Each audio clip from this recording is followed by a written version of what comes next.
Hello everybody, this is John Dennis, Chairman of ILSSI based in Cambridge, United Kingdom.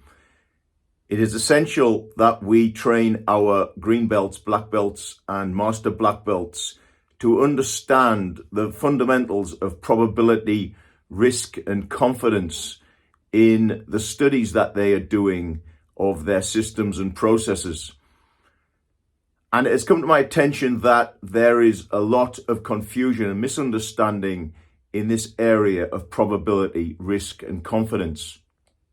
I'd like to introduce to you a book and an author and speaker who is excellent in this area. And his name is Douglas W. Hubbard. And he has written a number of books and made many presentations. You can find him on YouTube, Douglas W. Hubbard.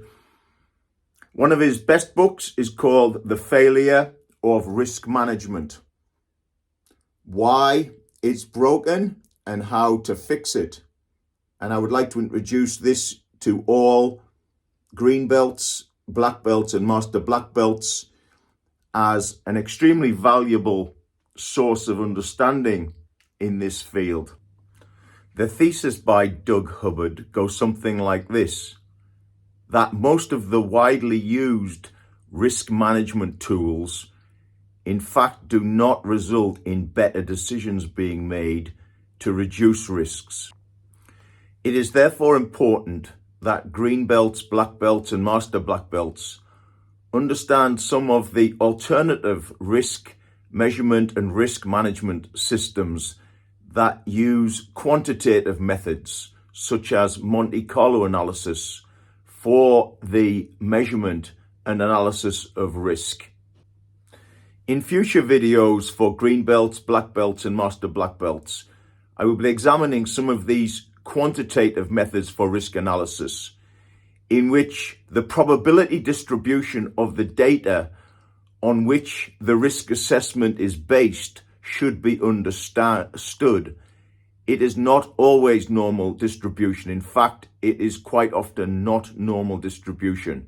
We should understand the probability distribution of the data.